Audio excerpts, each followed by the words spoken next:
சென்னை பெரம்பூர் பகுதியில் கடந்த 5ஆம் தேதி பகுஜன் சமாஜ் கட்சி மாநில தலைவர் ஆம்ஸ்ட்ராங் வெட்டி படுகொலை செய்யப்பட்டார். இந்த வழக்கில் மொத்தமாக 16 நபர்களை செம்பியம் தனிப்படை போலீசார் கைது செய்துள்ளனர்.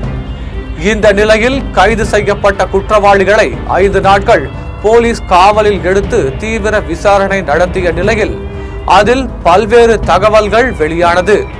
அதில் பல்வேறு ரவுடிகள் ஒன்றிணைந்து திட்டம் தீட்டி ஆம்ஸ்ட்ராங்கை வெட்டி படுகொலை செய்தது தெரிய வந்தது. அதன் தொடர்ச்சியாக ஒவ்வொரு நபரையும் போலீசார் கைது செய்து விசாரணை நடத்தி வருகின்றனர். இந்த நிலையில் ஏற்கனவே கைது செய்யப்பட்டு காவலில் எடுத்து விசாரணை நடத்தி சிறையில் அடைக்கப்பட்டுள்ள சில குற்றவாளிகளை மீண்டும் போலீஸ் காவலில் எடுத்து விசாரணை நடத்த திட்டமிட்டிருந்தனர்.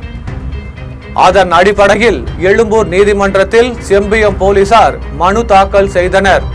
இதையடுத்து செம்பியம் போலீசார் அளித்த மனு மீதான விசாரணை இன்று விசாரணைக்கு வந்த நிலையில் பொன்னை பாலு, ராமு, அருள் மற்றும் ரவுடிகளுக்கு இடைத்தரகராக செயல்பட்ட ஹரிஹரன் ஆகியோரை காவல்துறை வாகனத்தில் போலீஸ் பாதுகாப்புடன் எழும்பூர் நீதிமன்றத்தில் ஆஜர்படுத்தி உள்ளனர்.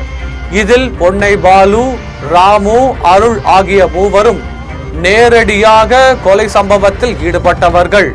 மேலும் ஹரிஹரன் என்பவர் கொலை சம்பவத்தில் ஈடுபட்ட ரவுடிகளுக்கும் இந்த கொலைக்கு பின்னணியில் உள்ள ரவுடிகளுக்கும் தரகராக செயல்பட்டுள்ளார் என்பது போலீஸ் விசாரணையில் தெரிய வந்துள்ளது. ஹரிஹரன் மூலமாக ரவுடிகளுக்கு பணம் கைமாறி உள்ளது. இதனால் அவரை காவலில் எடுத்து விசாரணை செய்தால் பல்வேறு தகவல்கள் வெளியாகும் என்பதால் அவரையும் காவலில் எடுக்க நீதிமன்றத்தில் ஆஜர்படுத்தி உள்ளனர். ஏற்கனவே காவலில் எடுத்து விசாரித்த போது ஆற்காடு சுரேஷின் கொலைக்கு பழிவாகவே ஆம்ஸ்ட்ராங்கை கொலை செய்ததாக வாக்குமூலம் அளித்தனர்.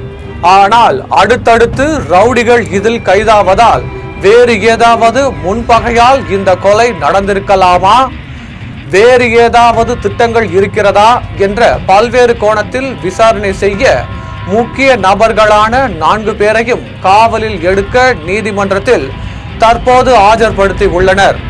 ஆம்ஸ்ட்ராங் கொடூர கொலை வழக்கு தொடர்பாக இதுவரை 16 பேரை போலீசார் கைது செய்துள்ள நிலையில் இந்த வழக்கில் முக்கிய குற்றவாளியான சம்போ செந்தில் உத்தரப்பிரதேச மாநிலம் நொய்டா அருகே பதுங்கி உள்ள நிலையில் தனிப்படை போலீசார் அவரை நெருங்கிவிட்டதாக போலீசார் தரப்பில் தகவல் வெளியாகி உள்ளது.